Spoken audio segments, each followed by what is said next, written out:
Live from Joe's mom's basement, it's the Stacking Benjamin Show.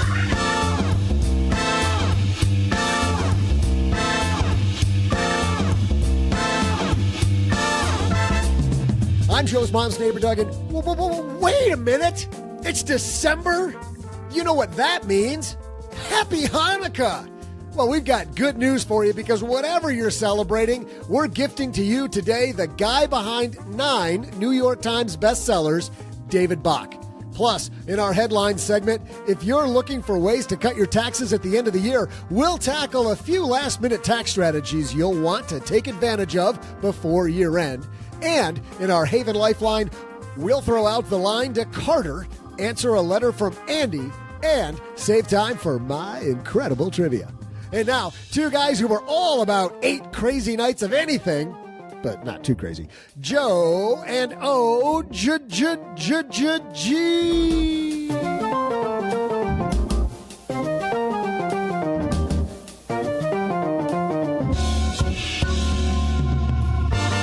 OG's always up for 8 crazy nights as long as they end about 7:30 and you keep the noise down. That's so true. Yes. I end my day at 9:30. It totally is like, done. Bam! Welcome to OG's Naptime Stories here on Stacking Benjamins. I'm Joe Salsi. At night, not 9:30 in the morning. Oh. I could probably go for a nap at 9:30. That's always, there is. Did you see that meme about, hey, kindergarten, can I have back all those naps yes. I turned down, please? Yes. I'm Joe Salsi. I average Joe Money on Twitter. Across the card table from me, I'm talking to the wonderful OG. Happy Hanukkah, my friend. Happiest Hanukkah to you. Kickoff of a crazy holiday season. We had a great holiday episode. And today, as our first gift, we're sharing David Bach. How about that? It's a nice gift. It's the 20th printing of Smart Women Finish Rich. 20th year, not 20th printing, 20th year, but 20 years since this book first came out. I remember this book coming out like it was yesterday. Like, welcome to old guy story. Like it was like 20 years ago is how I think about it. But yeah, it's crazy that a book like that's 20 years old already. It's like you're seeing when you see football players retiring from the NFL. Yeah. And I remember them being young when I already felt like I was. Like when they were in college. Yeah. They're like, dude, I remember that guy getting drafted. How's he retiring? There's no way. I saw him play in his freshman year of college. What the heck? Crazy. Hey, you know, something that's been in college and is graduating is our newsletter, The Stacker. The Stacker getting the hard reset button at the beginning of next year if you want to get in on all of the fun. 52 different money lessons coming up in 2019. Allegedly.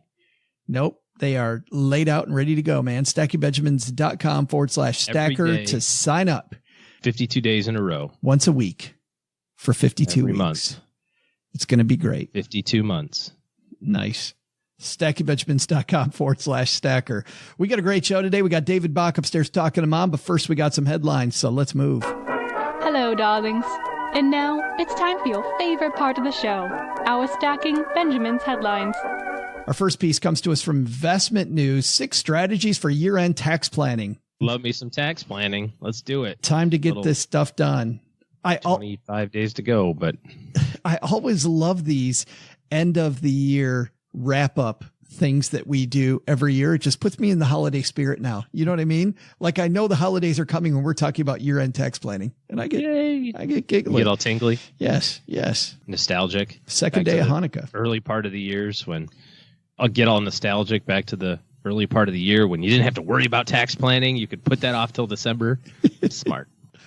Number 1 strategy, give it away sooner rather than later. Given that the increased estate tax exemption is temporary, high net worth clients worried about future estate taxes should make $15,000 or $30,000 for a married couple annual exclusion gifts to children and grandchildren into flexible, irrevocable trusts before December 31st. Then right after January 1st, you can give the gift again. Good idea? It's a great idea if you've got $25 million laying around. Just right in our listeners' wheelhouse. Yeah, but giving it to your kids or grandkids, big mistake. Giving it to your favorite podcast, much better. Smart idea. Correct. Great idea. Yep. Next is offsetting gains due to growth. If a client sold appreciated investments or a business in 2018, That'll spark capital gains taxes, so offset those by donating to a family-controlled charitable vehicle like a private foundation or a Love these so far. remainder trust. Also, perfectly in the wheelhouse for our $25 million net worth client. Have Jeeves drive you to the I know. Jump in your Rolls Royce, charitable head to your private banker, donation spot. draft up a charitable trust. Anyway, but in all seriousness, if you do have some gains and you have some losses in some other positions, some unrealized losses, maybe it makes sense to net those out. Now, here's the thing you got to be aware of. You can't buy that stuff back for 30 days. You have to do something else. You either have to leave the money sit in cash or you have to find something else to invest that money in for that 30-day period before you rebuy it. So just be aware of, it's called wash sale. Yes. Be aware of wash sale rules. Think before you sell is the next one. Given the new limitation on the state and local tax, SALT, they call it, deduction for federal income taxes, clients should think before they sell appreciated investments or a business in the next few years, because those sales will lead to unusually high capital gains taxes. But if they establish a non-grantor trust in Delaware or Nevada to store assets prior to liquidity event, they can avoid state capital gains tax. Hey, we're headed to Delaware, Nevada. Yeah, there you go. Again, right in the wheelhouse of our, mid 8-figure, 9-figure clients. But messaging is very similar here. Even if you're sitting on something that is highly appreciated, consider other ways to dispose of that as opposed to just arbitrarily selling it. Those are some good things to think about at the end of the year. I think the big one to think about, OG, is that charities need help all year long, but at the very least, make sure that you give here before the end of the year. Our next piece comes from Kiplinger. This is a good reminder for people we haven't talked about, people with older relatives. The trouble with joint bank accounts just in case. I used to see this all the time when I was a financial planner. Older people with a bank account and an adult child that they put on their bank account. Do you still see that? Yeah. See it Not way a big too fan. Setting up joint accounts between parents and children may seem like an effective way to prepare in case of emergency or people need help with finances as they get older, but it can cause some big tax and estate problems. Here's a dual strategy. Consider instead. They talk about, number one, use a transfer on death, which is like a beneficiary that you add to your bank account. Mm-hmm. Add that to your accounts. A lot of companies now, you can do this online. I noticed on our online bank, we were able to fill out all this stuff on the computer, and it was pretty simple. But it's not the end of the world if your bank account doesn't have a beneficiary on it, but it does make it a big pain in the butt, because now you got to prove that you're the one that's supposed to be in charge of it and that sort of thing. So a very simple way is just walk into the branch, tell them you need a TOD, transfer on death form. I need a TOD form for my checking account, and bada boom, bada bing, put in who's in charge. If you get hit by the mail truck or the UPS guy or the FedEx guy, they're all crazy this time of year. So bound and determined to get hit by one of them, and then they can walk into the bank and take over. The other person is your financial power of attorney. You can set one of those up, but it's a really powerful document, though. You definitely want to think about the downsides of a power of attorney before you hand that over. Really two types of powers of attorney. One would be a general power of attorney, which is I can do anything for that person at any time for any reason without talking to that person. That might be something that you might have for a spouse or your significant other. You could have a limited power of attorney. So, for example, you might say, I'm going to empower my brother-in-law to be able to negotiate this house sale for me because I'm going to be on vacation, or sign the documents, but it's just for that specific thing. That's much more common, but much more limited as well. Again, if you're dealing with spouse, significant other, probably the general power of attorney is going to be better. Yeah, totally agree. I'll link to this because he goes into a little more detail here, but this time of year, making sure you've got your account set up correctly, I think is a great time to get this in order. I'd add one more to this too, which is the healthcare power of attorney. Oh, yeah. Really important to make sure that other people can make decisions for you in case you're unable to from a healthcare standpoint. Again, a kind of a standard estate planning practice would be to include these things in there. But if you don't have one, you can contact an attorney and get a healthcare power of attorney and a financial power of attorney put together pretty quickly. Again, last thing you want to do is have any sort of legal disputes of who can write the checks and who can decide on mom or dad's healthcare plan or something like that. Get all that sorted out. It's a perfect holiday discussion. Mom, Dad, eventually you're going to get hit by a bus. Who's in charge? And then just be silent. Just keep eating your potatoes. Lead balloon. Debbie Downer at the Christmas table. Sorry, Hanukkah table. You're so horrible. Follow that up with, what do you guys think of those midterm elections? You already used that one. Go back to the well on that one. I love it. Yeah, that's the gift that keeps on giving. It is. It totally is. You're right. You've been stirring the pot all day. Stirring the pot with your mom before we recorded. Stirring the pot here. Just good stuff. I think that's number one. If you have a joint account with someone, with a parent or with a child, I would think through that and use one of these two options instead. And then point number two is year-end tax planning. Yes, please. Let's get all your tax planning all out of the way so that you enter 2019 fresh and ready to go.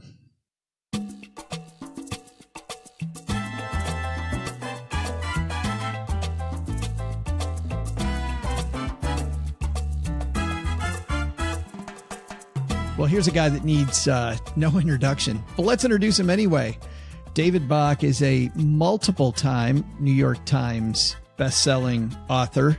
I think by multiple, I mean 9-time. Good night. 9 times, yeah. David has written not just Smart Women Finish Rich, which was his first book, but The Automatic Millionaire, Start Late, Finish Rich, and Smart Couples Finish Rich. Of course, you've seen him everywhere. He was on Oprah about a bajillion times back when Oprah's show was a thing. And he also has been more than 100 times on NBC's Today Show to share strategies for living and finishing rich. Coming down to the basement again, our good friend David Bach.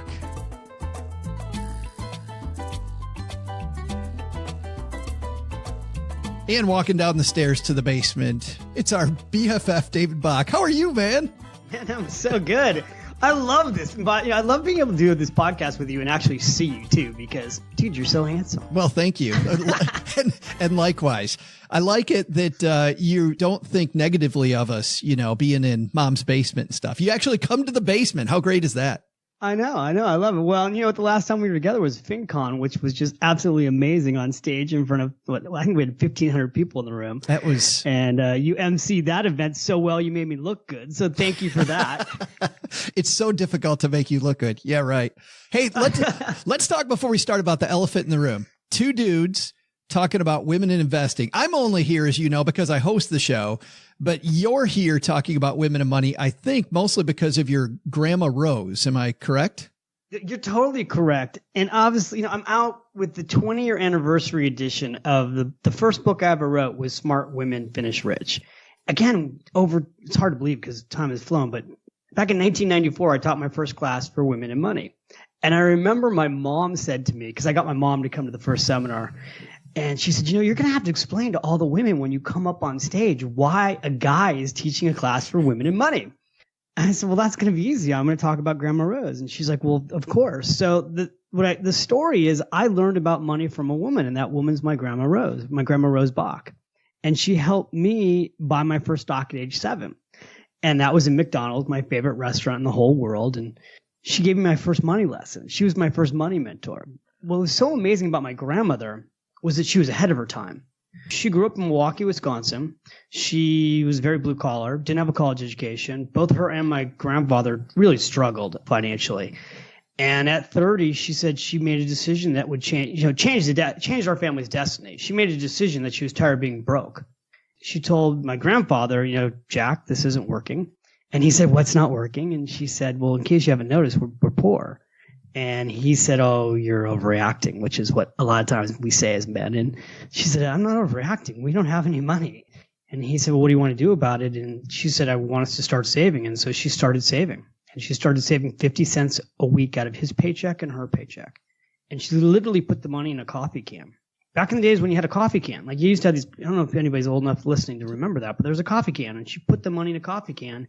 And she took the money down to a brokerage firm at the end of the year and she opened up her first account. I just wrote a letter about this yesterday, a new article, because I said, my grandmother, when she went to that first brokerage firm with that money, with that coffee can, they actually said to her, come back with your husband. And she said, what are you talking about? I'm in charge of the money. And they said, well, you need to bring your husband back. We can't open an account for you. And she literally said to the man who was so rude, there are 4 brokerage firms on the street, and if you don't want my money, I'm just going to go next door and open an account. And they actually said to her, well, okay, ma'am, sit down. And she opened that account. The way the story actually turns out, I don't talk about this a lot, but she actually lost all that money that first year. She invested in stocks and she lost all that money, but she didn't give up. So this is before podcasts, right? This is back in the day of newspapers. She went out and started learning how to become an investor. And over her lifetime, she became a self-made millionaire.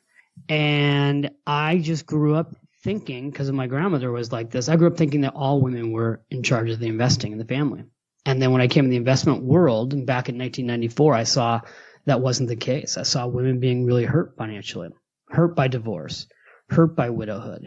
And that led me to my cause, teaching classes for women and money. And I'm here 25 years later, still doing it. Smart Women Finish Rich, the book just went over, I hope we got you a copy of it. We just went over, we're over 1 million copies sold. It's one of the most successful financial books for women and money ever. I want to go back to that. I actually want to stop on that for a second. You wrote a new preface, and I know the book's completely updated, but I love in the preface, you talked about, you took it to a publisher and publisher says, well, I think maybe we might be able to sell 10,000 copies of this thing. And then I think they turned it down, right?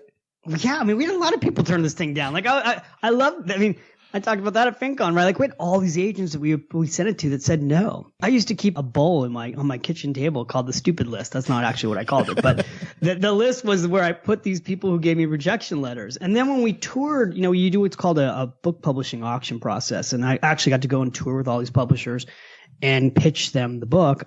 A lot of publishers said, women won't buy a book on investing. This was in the 90s. And I'm like, how is that possible? Women buy like 85% of all books. It's not possible that women aren't interested in money. That's just ridiculous. And then the publishers that did believe in it just said, well, yeah, but if 10,000 copies would be a lot. My publisher who believed in it, which was Random House, said, we totally believe in this. And we think you can sell, I think it was 30,000 copies. and I was like, wow, okay, 30,000 copies. But I said, but I want to sell 1 million.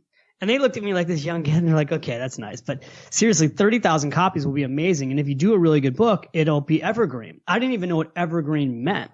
I literally left that conference room. I got in the elevator with my agent, who was Jan Miller. And I said, I love these people. They're totally excited about it. Sell the book to them because they're so enthusiastic. I go, but what did it mean when David Drake said evergreen? And she goes, well, that means the book could sell for up to 10 years. I go, 10 years? You think I could write a book that would sell for 10 years? She's like, yeah, it happens sometimes. Well, I mean, it's crazy, but here I am 20 years later. Yeah. And it's still selling. And, it's probably in a weird way, well, maybe not a weird way, women and money is a bigger issue, bigger topic, way more front and center than it was 20 years ago. I've been talking about the same thing, I hate to say, for 25 years, right? Like women need to be in charge of your finances.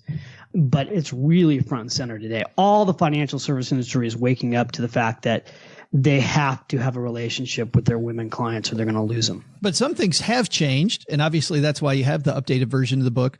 What's changed for women in the last 20 years? The retirement gap has increased. We'll just jump into the really big issues. So what's different for women than men when it comes to money? Because women, I always say women don't need pink mutual funds and men need blue mutual funds. The real core thing that's different is this. It's really 3 things. Number 1, women live longer than men. In 20 years, you're living even longer now. Right. So for a woman today who's over the age of 65, there's a really good chance you could live to be well into your 90s or older. I had 2 Grandma Roses. One lived to be 97. Wow. She outlived 2 husbands. She outlived her first husband by 40 years. So she was widowed, just like in the book. I said the average age of widowhood 20 years ago was 56. It's now 59. And so for women, you're going to live a lot longer. So your retirement, you go, what's the retirement gap? Women can be retired 20, 30, 40, 50% longer than the man in their life. That's a huge, huge issue.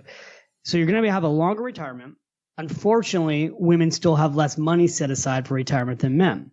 Significantly less. Less money in 401k plans, less money in IRA accounts, less money in Social Security benefits, often no pension plans. Social Security is an example. It's, for women on average, it's a third less than men. And you go, why? Why do women have less money in their retirement accounts? And there's two main reasons. Number one, they're still not paid always equally. So, it's gone up. It's about 82 cents on the dollar now versus a man. But many, many women take years off from work for childbearing years, taking care of kids, and taking care of parents. It is the woman that typically takes the burden of parent care. And the studies show that it's about 11 and a half years. Well, that 11 and a half years of not working often happens during our high income years. It completely impacts your earning ability. And so women are earning less and having less money put aside. So when you couple, I'm going to be retired longer, but I have less money set aside for retirement and I'm working fewer years, that's the retirement gap. And so my crusade for 25 years has been, ladies, you have to save more money than men. You have to know everything that's going on with the finances. I don't care if you're married to the local bank president. You need to be in charge of the money. Most families still to this day don't have financial plans. They don't have a written retirement plan. And if you are married, you need to know that more than likely it will be your husband who passes away first. 80% of men die married. You still got to say it one more time. Yeah, go ahead. 80% of men die. 80% of men die married. 80% of women die widowed. So, and there may be some women listening right now who are single. Well, great. Then you still need to be in charge of the money. So whether you're married, widowed, single, divorced, my message is, ladies, you have to be in charge of the finances. You need to be in charge of the investing. You got to see this all the time still, even with your crusade about this, David, because this isn't the first time I've heard you preach about this. But even with your registered investment advisory firm, you've got to still see people that husband passes away, spouse is in their office for the first time trying to figure out with you and your people where the heck the money is. This is what led to me doing seminars back in 1994. Was my father was in the business. My family's been in the business now for 50 years. And my dad had all these older couples. And the husbands were the ones going into the review meetings. And then all of a sudden I'm doing meetings with widows. And we're showing them how to read a broker statement, write a check. That's what led me to create my first seminar. And what's crazy is I'm still, like you just said, I just literally did a training for our financial advisors. Still, there's way more men in the industry than women, right? Like it's like 80, 85, 90% men versus 10% women. And so I'm talking to a lot of men. A lot of men that, by the way, the average financial advisor is now 60. So a lot of older men, often white men, and I'm literally doing these meetings. And I'm like, guys, listen to me. You cannot do meetings you cannot be doing review meetings with your clients without the wife there. And you need to be spending 75% of the meeting talking to the wife. She's the one who's going to need to know everything. And if you're not doing that, you're not doing your job. So I have just, because I train financial advisors, and I'm like, I tell our financial advisors, there actually is no more important relationship when you're working with a couple than the wife. The husband comes second. I'm sorry, guys, you come second because in most cases, you're not going to outlive your wife. And I always tell the men, like, if you love your wife, then bring her to every meeting and make sure she knows what's going on and ultimately let her be in charge of it. Everything you've said so far has made a ton of sense, which I find kind of annoying because I think the way we get ratings up in podcast world is for you to say like outlandish things.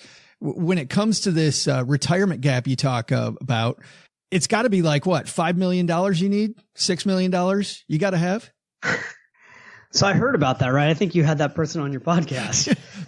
So that person who will go unnamed recently came out and said, first of all, you got to work till you're 70. Everyone she came out and told across America, the new retirement age. But that solves your 70. That solves your retirement gap right there, though. Just work till you're 70 and there is no gap. We need to start this podcast over. I told you this is what we should start with. Listen to me. 70 is not the new retirement age, my friends. That is nonsense. It's nonsense. Why? First of all, why is 70 not the new retirement age? Even if you want to work until 70, let's just go back to what's true and what's not true. Here's what's true in America. I'm holding my fingers up right now. Less than 4% of Americans are working at the age of 70. Why is that? Why are people not working at the age of 70? You know why? Number one, because they can't. You may want to work until you're 70, but corporate America has no desire to keep you working until you're 70. Look at the last 90 days. Verizon just had a massive pre-retirement package given out. They just reported they're going to save, they want to save $10 billion You know how they're going to do that, Daniel? They're going to get rid of all these employees in their 50s by giving them an extra year of retirement money to leave early. Who else just announced this? Pfizer. All you have to do is open up the newspaper. Every major corporation in America that has workers in their 50s, I'm not even talking 60s, they look at their payroll and they go, we got to get rid of all these people that are 54, 55, 56, 57, 58. We got to get rid of these people. They're too expensive. We got to get them off the books. How do we get them off the books? We're going to give them an extra year, a year of income or 2 years of income, and we're going to get them out of here. And so you're just not working until you're 70 if you have a corporate job. Now, if you're an entrepreneur doing a podcast, sure, then you might be able – you can do podcasts at 70 because you don't have to go anywhere. But like, let's just – in the real world, if you have a corporate job, you're not going to get to work till 70. And so we just have to talk about what's true. And the reason this is so important to be honest with people is that people think what you just said, which is, if I work until I'm 70, these numbers will all work. I'll have an extra 10 or 15 or 20 years to save, and I'll have compound interest, and all the numbers look better. I'm here to tell you that most of you are not working until you're 70. Even if you start to live to be 90, 100. I was doing an interview with Barron's 2 days ago, and they said, well, there's all this stuff now about living to be 130. I said, you know what? Billionaires who are getting on private planes, going to private islands and getting stem cell shots for $50,000 a shot, they may live to be 130. Average American who's going to my favorite restaurant, McDonald's, is not living to be 130. And he's not healthcare. You'll be lucky in 5 years if you can get cholesterol drugs paid for by your healthcare company. So you're not getting stem cell shots and living to be 130. I mean, I'm sorry. I know we're all, some of us are going to live longer. I told you my grandmother lived to be 97. But I just think we need to be honest with people and tell them you need to be saving more now. You need to not be planning on having a career where you work until 70. Why would you even want to work until you're 70? The average guy dies at 78. You want to work until you're 70 and have 8 years of retirement? The quality of your life in your 60s is dramatically better than your 70s. So I'm all in favor of actually retiring early. This whole FIRE movement that's super hot, like this other person said, she hates it, she hates it. Right. I would tell you that the FIRE movement, I love it. I'm the guy, I love this FIRE movement. And we should talk about that too and why I love it, because I think the FIRE movement is where more people need to be. It certainly seems to me that when I started in financial planning and in financial media, David, all we were talking about was how to be defensive with our money against consumerism. What I love about the FIRE movement is it takes consumerism and puts it in its place and says, no, I'm going to choose where and when consumerism invades. Instead of like, no, I'm going to know all these tricks about how to not let consumerism consume me. It takes it and moves it completely almost off the table, don't you think? People who don't like the FIRE movement don't understand it. Here's what old school thinking is about. It's about an age and a number. Let's go back to the idea of 70. Look, you had Susie on the show, right? She's telling people that they should retire. They got to work. Everyone's got to work until 70. And then she went out and told people you need at least $5 to $10 million to retire. Okay. Again, why is that absurd? First of all, the average baby boomer has about $100,000 in retirement accounts. That's the ones that are doing well. Okay. So when you go out and tell people that you need $5 million to retire, you just wiped out 99.5% of Americans. Okay. The percentage of Americans who have $5 million right now in this country, it's like less than 0.5%. It's so utterly absurd to tell people they need $5 million to retire. When I worked at Morgan Stanley for 9 years specializing in retirement planning, our average client was retiring with $500,000 to $1 million. Guess what? Today I run one of the fastest growing registered investment advisors in the country. We're almost up to $6 billion in our management in 36 months. Our advisors every day work with average Americans who are retiring. And they're retiring with $250,000 to $500,000 to $1 million to $1.5 million to $2 million. These are ordinary Americans. But here's the thing. It's not about the number. It's about the person. So go back to the FIRE movement for a second. What's so amazing about the FIRE movement is people are saying, first of all, most people who are wanting to retire early, they're not looking to be on a golf course hitting golf balls or on a beach chair reading a book. What they really want to do is have freedom. They want the freedom to do what they want to do the way they want to do it. It's really, the FIRE movement to me is about reinvention. It's about rebooting your life. Almost everybody I know who's done these early retirements, they're doing something. Whether it's a blog or a podcast or a real estate deal or a startup company, I don't know anybody who's actually retired early is doing nothing. So it's about the freedom to have more flexibility to do what you want to do the way you want to do it. To me, that's the American dream, right? I mean, in a way, the FIRE movement speaks right to the heart of entrepreneurism. People are saying, I don't want to work for 40 years at a job that then's going to push me out because I turned 55 and give me an early retirement package. I want the freedom, the financial freedom to live my life earlier. And that freaking rocks.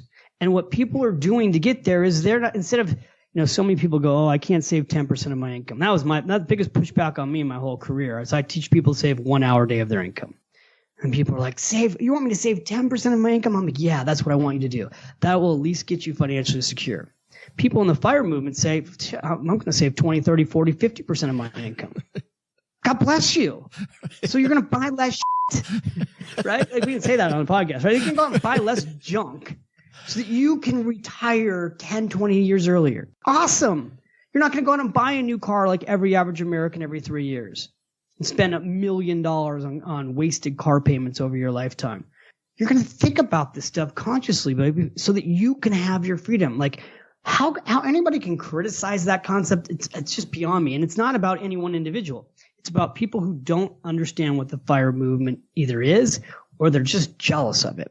If you're in your 60s and you worked your whole life and you hear that these kids are off retiring in their 30s and their 40s and their 50s, you want to immediately push back and go, that's not going to work. Might work. People are choosing to have a different lifestyle today. Even if it doesn't work, you've got plenty of time to figure out a way to make it flexible, make it work. Who's also to say what works and doesn't work? You know what I mean? Everything in life is personal. It's like personal financial planning is personal. I have things I believe that are fundamental that work to build wealth. Pay yourself first, save money automatically. Do everything you can to not pay taxes. Don't budget, always save automatically. I have these fundamental things I teach. Diversification really matters. Own real estate, pay the debt off. But I have people say, I've had people come to me and say, I never want to own a piece of real estate as long as I'm alive. Okay, then that's fine for you.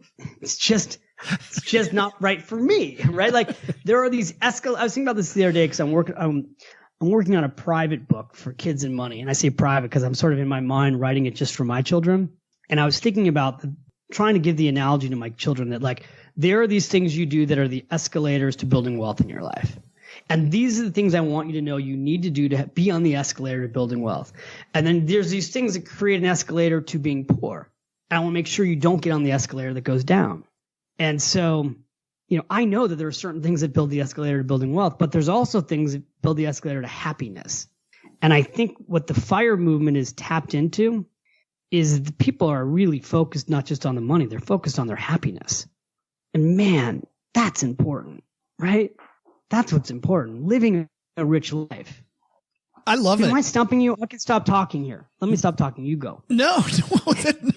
I wish you felt passionately about this stuff. I mean, I wish you got into it a little bit. That's what's annoying to me is that there's no fire behind David Bach. I just think it's so awesome. I'm starting to get a lot of these young kids asking me to do some testimonials for their books. I'm like, I'm psyched that there's a whole new generation of people coming up wanting to teach personal finance. I think it's great. And I even think, honestly, we're kind of joking about Susie here for a second, but I think it's great that she brought attention to this issue. Yeah. I think we need to debate these things. I think we need to be really, and my biggest concern when you hear, we'll take her out of it for a second. You have somebody tell you need $5 million for retirement. What that makes the average person want to do is buy a gun and shoot themselves. Right. Give up right now. The average person has a gun, so they actually could shoot themselves. Like you tell someone, and I've talked about this in my books before, that the biggest problem with financial planning is that often by the time a person gets into a financial planner's office, if a financial planner just runs the numbers, I've had people go into a financial planner's office and the financial planner runs the numbers and comes back and tells them they need to save $800 a day, right? Like, it's a slight exaggeration, but sometimes not, right? Like, you need to save $3,000 a month. And dude, I make $60,000 a year. Like, what are you talking about? You tell someone who has, $50,000 in savings, which is like way more than the average American, really, that they need $5 million to retire. They give up. They give up completely. They're done. The reason I have taught the latte factor for almost 25 years now is this. But if I say to you, could you save $5 a day? Could you save $10 a day? Could you save $20 a day? Like if you're 50 and you need to catch up on retirement, let's start with daily amounts. And I'll sit down with somebody, can you save $20 a day? And they go, no. Really? You make more than $20 an hour. You can't save 1 hour a day of your income? So now that $20 a day, that is $600 a month. So that's $7,200 over the year. I can convince somebody to realize they can save $20 a day. If I start with, you need to save $7,200 a year, they're already done. Done. If a person says, I can't save $20 a year, and I go, okay, I know you can't, but if you could, what would you do? Then they go, oh, then they start thinking about it. All right, well, what about you and your spouse? Could both of you save $20 a day? I know you can't, but if you could, what would you do? If you can convince those two people, and believe me, there are a lot of people listening to this podcast who are not saving $20 a day. And I would say to you, I know you can't, but if you could, what would you do? Because if you can get two people to save $20 a day, now they're saving $40 to get combined. Now they're saving $800 a month. Well, that's 5 times what the average American saves. These numbers really add up, but you have to go back to daily amounts. What I love is how empowering that is, because when you say save $20 a day, I know that people listening, David, are thinking about something. Like, you don't know what it is. I don't know what it is. But immediately when you say that to me, I'm sitting here across from you going, yeah, I know exactly where that is. And that's not everybody, but most people, the second you say $20, they know exactly where it is. So nobody can see us because it's a podcast, but I'm holding up an iPhone. So there was a recent article that came out. We should both Google and find it because it's worth quoting. But basically showed that the math of our phones, it's going to cost, we're going to spend on average about $300,000 on our phones over our lifetime. Most people are buying new phones every year.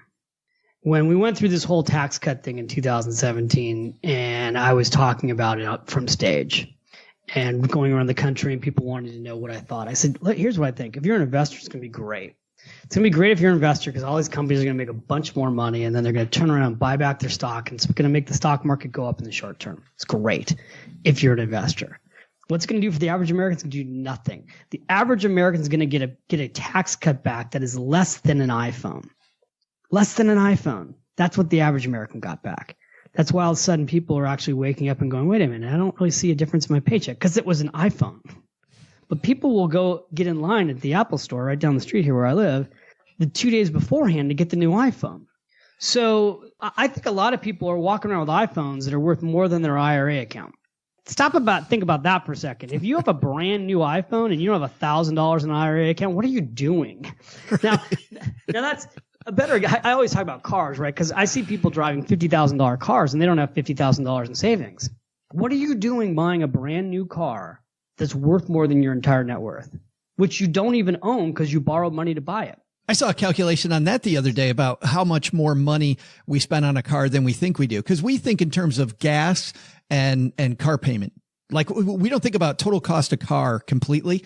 We think about gas and car payment, and that's it.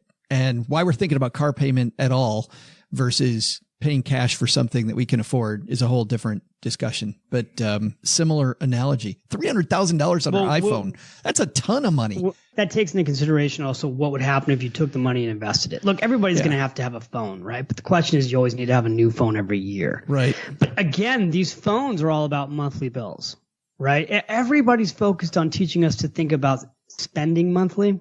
And look, you and I have been doing this for a living. We focus on on what they can save and invest monthly. But the amount of marketing dollars spent on us spending monthly is 100 times greater than the amount of money spent on us saving money monthly.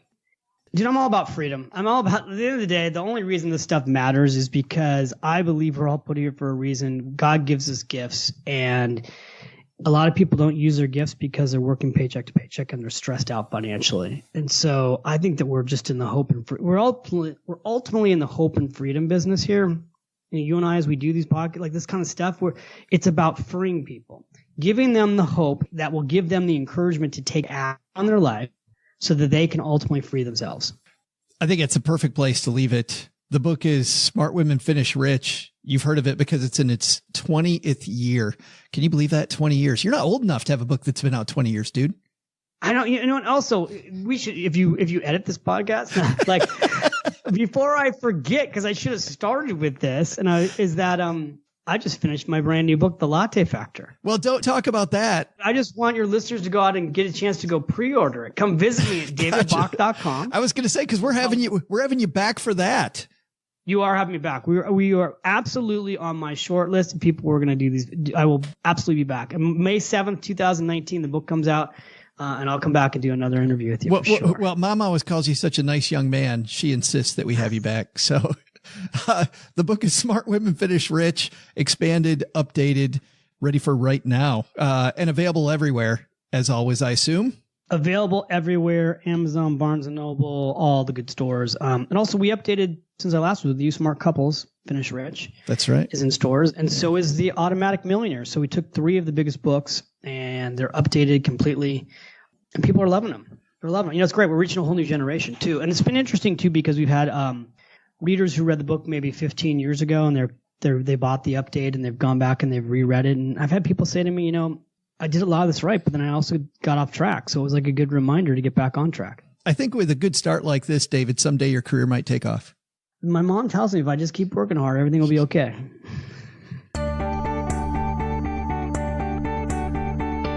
Hey there, metalheads. I'm Joe's mom's neighbor, Doug, a.k.a. the Prince of Trivia. I know you shouldn't mix work and your personal life, but I'm going to take a quick break from today's Hanukkah celebration to congratulate my close friend on his birthday. You may know him from the band he used to be in. Small thing, really. You ever hear of a guy named Ozzy Osbourne? I call him Oz for short, but that's just because we're really close friends. You know, whenever I yell at him over his fence, what a kidder that guy is. Oh, man. Anyway, happy birthday, big fella.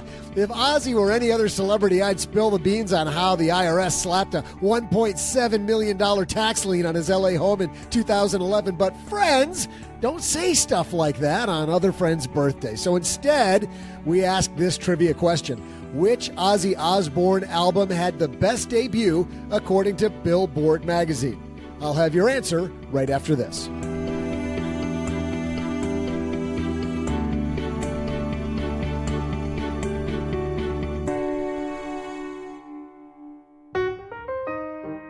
Well, so G and I mentioned earlier, we are rebooting the Stacker, bringing it back in a much bigger way. If you're somebody who has been with us in the Stacker, you know that every week I would write the thing and you'd get my current thoughts.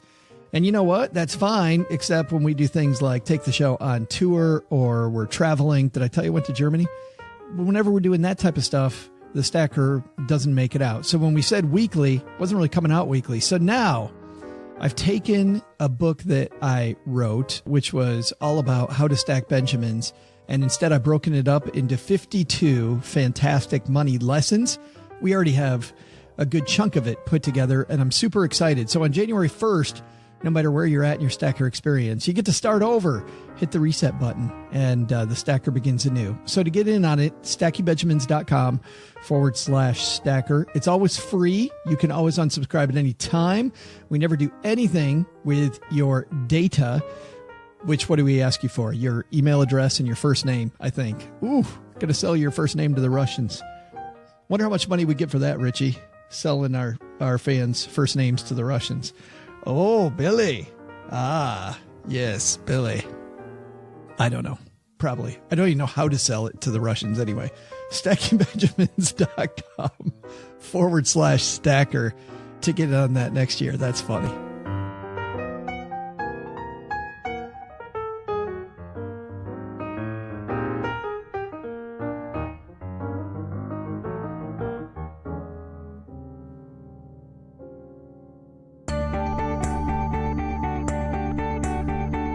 Welcome back to the Crazy Train, Stackers. I'm Joe's mom's neighbor, Doug, and I said I'd move past it, but I need to wrap up the whole Ozzy IRS thing. You know, his wife, Sharon, Ozzy's manager, said that she didn't know anything about the tax lien until the media reported it. Apparently, there was a mix-up with their financial advisors, and the bill got paid. You know, of course, Ozzy would have shared that with me, but there must be an issue with his phone because he hasn't ever called me back. So I had to read about it all on TMZ, but let's head back to that trivia, shall we? Before the break, I asked you this question. Which Ozzy Osbourne album had the best debut according to Billboard magazine?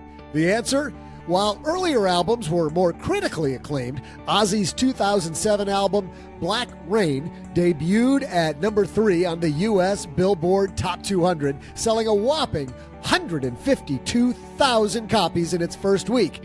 I'm sure, helped by yours truly, of course. See ya!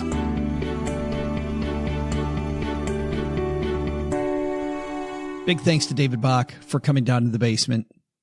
I have to agree, FIRE is way more about the financial independence, the flexibility part, I think, than retire early. I feel like talking to most people, the whole retire early piece is a little overplayed.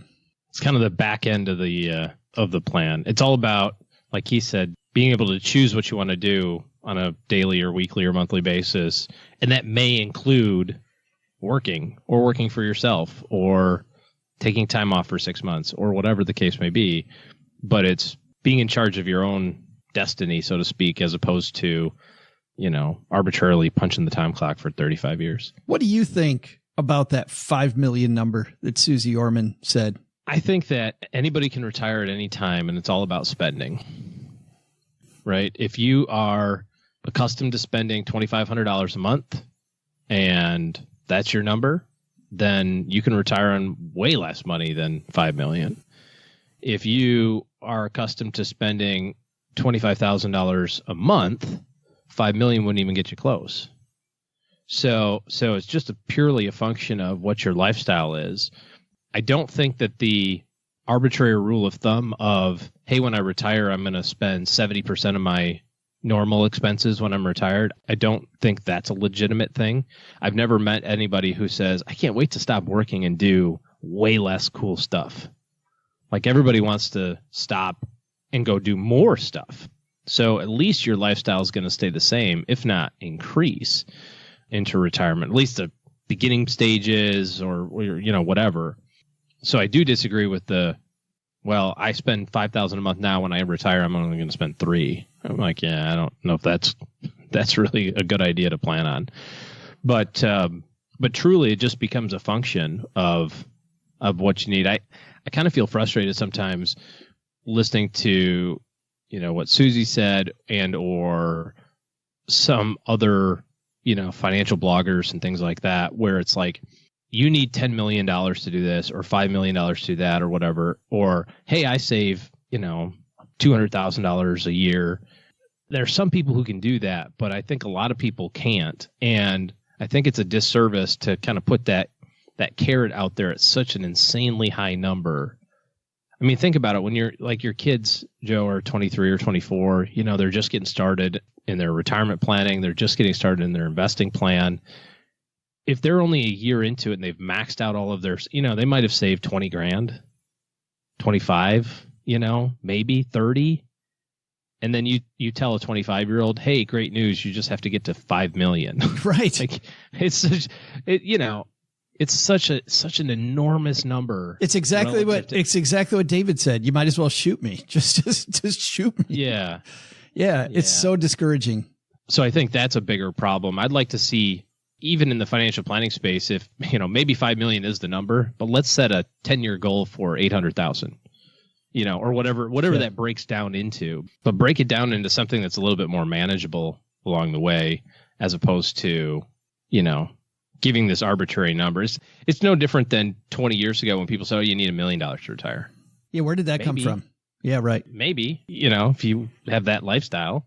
Well, it goes back, like David said, people retiring with $500,000, $1 million. I mean, you guys totally agree. Comes down to what you spend. Totally comes down to that. Thanks again to David for hanging out again in the basement. Hey, OG, let's throw out the Haven Lifeline and tackle some of life's most important questions. Our friends at Haven Life Insurance Agency, they're putting what you value first. Dreidels and chocolate gelt. Yummy. For the next 6 days, loading up on those chocolates. It's funny how chocolate wrappers all over the place. Actually, it's your family and your time, which is why they made buying quality term life insurance actually simple, affordable prices, simple online application. You get an insurance coverage decision right away. All policies issued by their parent company, Mass Mutual, more than 160-year-old insurer. That's pretty old. No waiting several weeks for a decision. Head to stackingbenjamins.com/Haven Life now to get a free quote. That's stackingbenjamins.com/Haven Life. And today we're throwing out the lifeline to our good friend Carter. Say hi, Carter. Hey, Joe and OG. First off, I wanted to give a quick shout out to Doug for keeping the show alive. Second off, I have a question that he may be too busy down at the Sizzler to handle. So I'm currently working on my retirement projections as we come into this new year and we plan for this. And I wanted to get y'all's input as to how you account for inflation in these types of calculations. Currently, I don't account for any inflation in my contributions, and I wonder that by accounting for inflation as to what those contributions will be payment-wise 15, 20 years down the road, if I'm kind of double counting that. So, wanted to get your thoughts. Thanks as always. See ya. That's funny. I've rarely thought of it that way, Carter. Interesting question. I think that you can be very safe to not count any inflationary increases in your savings rate. Although if you set yourself up automatically, to borrow a David Bach phrase, then from a percentage standpoint, it naturally will increase because you don't necessarily know that your pay is going to increase, 3% every year. You might have a couple of years of no increases and then a big bonus or something like that. I like the approach of planning conservatively and then adjusting it on an annual basis. Because what's the worst that happens? Let's say that right now you're making $100,000 a year and you're saving 20% of your income. If you figure, okay, in 20 years from now, I should be making $200,000 a year and I should be saving $40,000 a year. If all we've planned on is $20,000 a year every year for that 20-year period, well, eventually you're going to do your retirement projections and go, wait a second, I got way too much money. I'm past that financial independence time. Versus if you plan on an increase every year and then you get to the point where maybe those increases slow down or lifestyle creep happens or life changes, you decide to have some kids and now you can't save as much money or whatever the case may be. Well, now your entire plan is destroyed. It's the same thing about investment projections. You should have an expectation of your investments performing a certain level, but plan for them to perform at a much lower level. I love that because then as things go well, you can decide, hey, do I speed up my end game, whatever that might be, my financial independence? Do I move the date up? Do I spend more money once I decide that I'm ready to spend money? Do I slow down my spending early and maybe stop saving and spend a little bit more money while I'm still working? I mean, whatever it might be, you're buying a lot of flexibility by not counting it. Well, that's the biggest thing is the flexibility piece, because if you're in your 20s or early 30s, it's impossible to know or even guesstimate all the stuff that might happen over the next 25 years. Yeah. I mean, what happens if you get married late in life, adopt 2 kids, and decide to put them through college?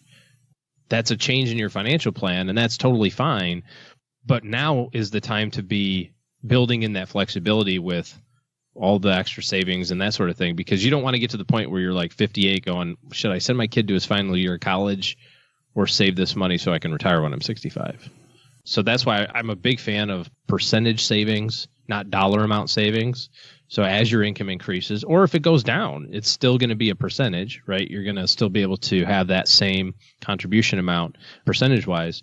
And it automatically includes the fact that as your income increases, you're saving a commensurate amount. Thanks for the question, Carter. Carter's taken home a Greatest Money Show on Earth t-shirt, by the way. We also we get letters down here too. And Doug just delivered this beauty to us. This comes to us from Andy. Andy says, hi, Joe. I've got about $24,000 in 3 retirement 403B accounts from previous jobs. I've left the funds in their respective accounts when I left the jobs, and now I work in the federal government where I'm enrolled in the TSP. I've heard you speak highly of the Thrift Savings Program, the TSP. Would you mind elaborating on why you like the TSP? And my policy prior to now has always been to remain in one job for at least 2 years before consolidating my retirement funds. I've been in the federal workforce now for 1.25 years. Should I go ahead and roll these retirement account balances into the TSP? If I leave the federal government employ, should I leave all my money in the TSP? Thanks, Andy. Well, the reason we like the TSP or talk highly about it is because it's very simple. It's really hard to muck it up. You've got 5 funds to pick from. Now they have some lifestyle funds in there, the target date deals, but the kind of the bread and butter or the C, S, I, F, and G, It's so not a lot of complication there. Very index based, pretty low cost. That's what I was going to say. The two things and far less than what you're talking about, because I think simplicity is the answer. Very low cost funds, which surprises me for a federal government run program. And then the second piece is the fact that those funds are always competitive. It shouldn't surprise you. Like, here we have this program that's only available to congressmen and federal employees. Let's make it really awesome. Here's all the stuff for everybody else. It's going to suck. Good point. We'll make it convoluted for everybody else. For us, it's going to be simple. It's going to be low cost. And cheap. Right. Yeah. We can't screw it up. No, so that's really the biggest reason. As far as consolidating, your time frame, I don't know why you'd have a arbitrary 2-year time frame of I don't want to consolidate before that period of time. There's just some big inefficiencies there. Generally speaking, the 403B market is heavily fee laden. Sometimes you get some good apples in there that don't do that, but generally speaking it is. So I would strongly consider moving my 403B money, if it's possible, into your 401k. Some plans are really restrictive in that option too, so you'll find out. And then if you do leave the employment of the federal government, you'll have to decide whether or not the new plan, a traditional IRA, is better, or keeping it with the TSP. I've seen all 3 of those options executed. Here's the one thing that I'll give you some really strong guidance on. I would not try to do any of this the remainder of the calendar year. And the only reason for that is you don't want to run the risk of having this reported over 2 calendar years, despite the fact that it's still, 100% legal and there's no penalties and no taxes and any of that sort of stuff.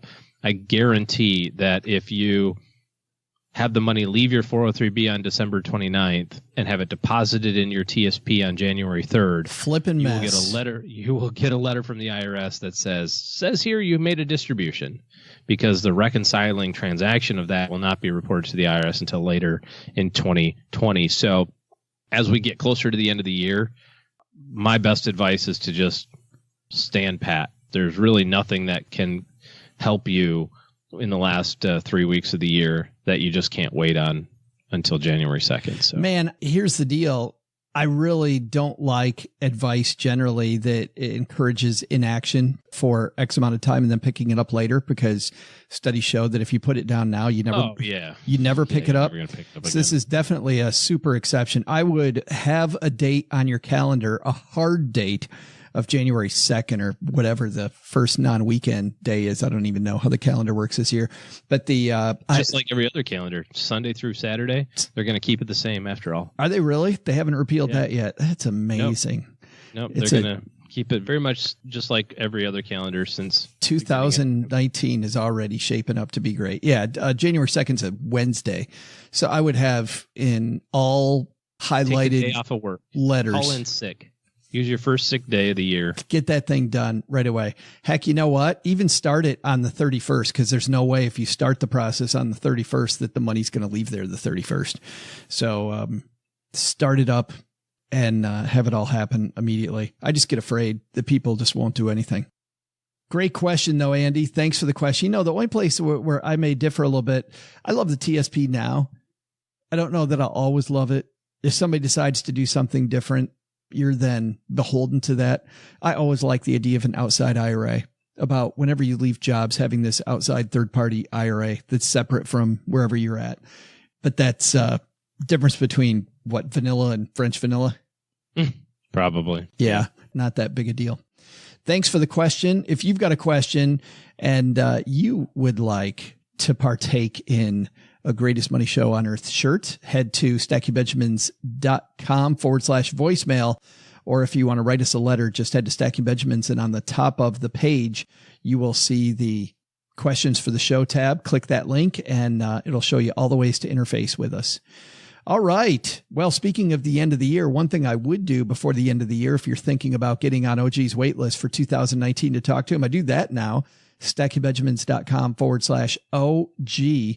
And that's if you're looking for good financial planning help in your corner. Obviously, if you just have a question for us, that's not the place to go.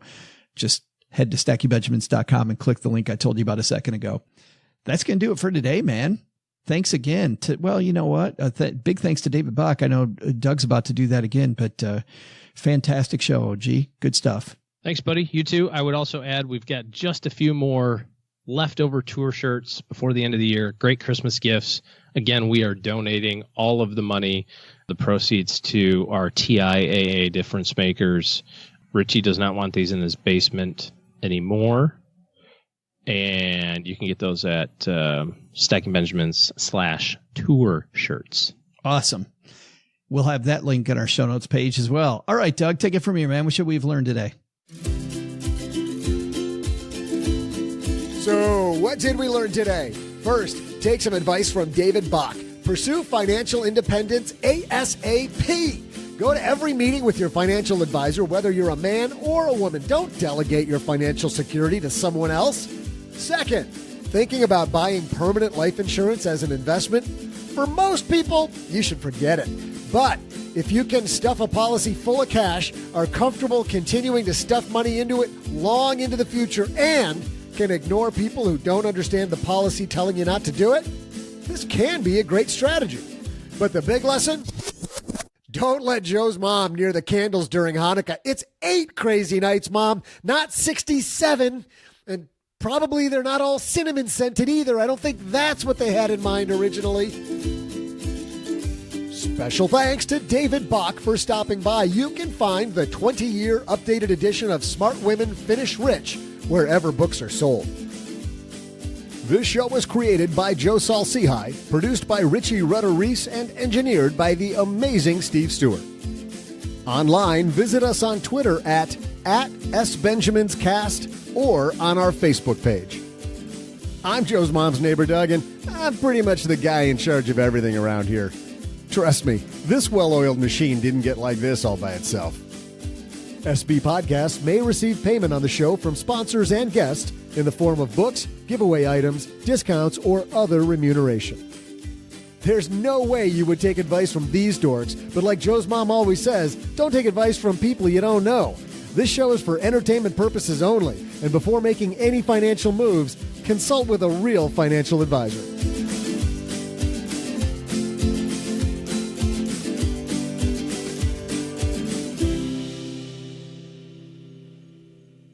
Does anybody else spend hours wondering what Kenny Loggins is doing on any given Tuesday morning? Oh, no, that's just me.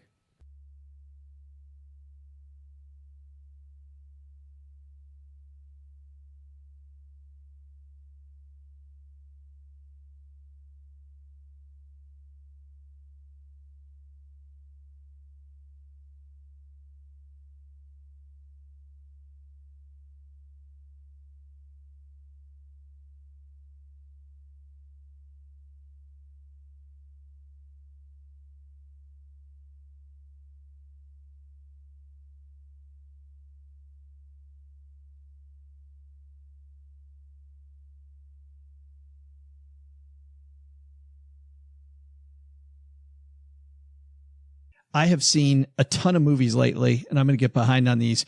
This is a movie that's been out for a little bit now, OG, directed by Julius Avery, but more than that, executive producer on this is J.J. Abrams. This is a film about World War II called Overlord.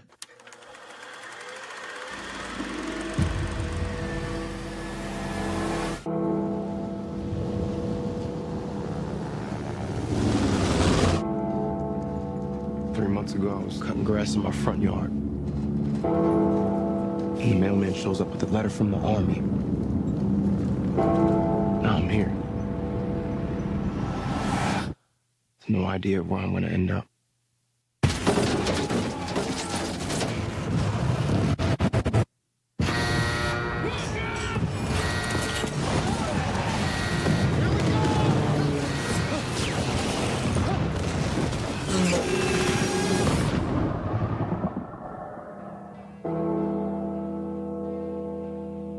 Welcome to France.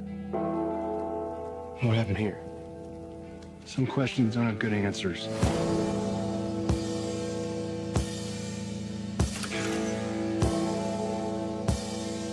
There's a lot of soldiers out there. There's only 4 of us. Find out what's inside that compound.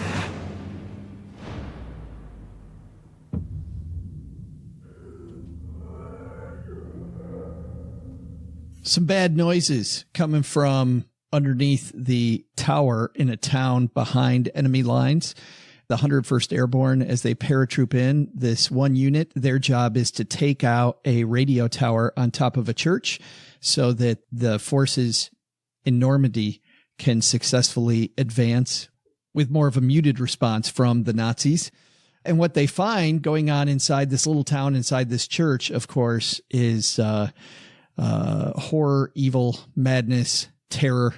It's a crazy action movie about Nazi experiments, about zombie-like things, and World War II all mixed into one. And what's funny is that generally I identify a movie like this way more with OG than with me. This was a just less than 2-hour ride, and I was in it from the very beginning. There's a few jump scares in there, you know, where bad guys behind some door and it scares the heck out of you. Generally, it was telegraphed, so you saw it coming. This got huge Rotten Tomato scores, which surprised me for a World War II / zombie evil scientist experiments movie. But man, was it campy fun. This was such campy fun. You would be all over this movie. I think so. Lots of stuff blowing up, man. Lots of stuff blowing up. Bunch of good the zombie guys. Thing has a bit. I think that's like negative 50 points on the scale. I know. Once you introduce zombies into the thing, I go, there'd be a lot of cool explosions. That's what I thought when I first heard it. When I first heard about it, I heard World War II, jumping behind enemy lines. I went, oh, okay. Yeah. This is going to be interesting. Zombies. Hard pass. And then they go into this town and there's a scientist who's doing these experiments and all of a sudden things change. And I thought, yeah, probably not for me. Very, very fun movie. Big thumb up if you like action movies at all. Big thumb up for me on Overlord. Movie's probably now at the Dollar Theater. You can probably see it on your next plane ride. All right. That would be good. David has written not just Smart Women Finish Rich, which was his first book, but The Automatic Millionaire, Start Late, Finish Late, and Smart Couples Finish Rich. Start late, finish late? It's called Start Late. Oh. I don't think that's the name of the book. Start Late, Live in a Van Down by the River. It's 10-time best-selling book. If you start too late, you're by David Bach. Mail it in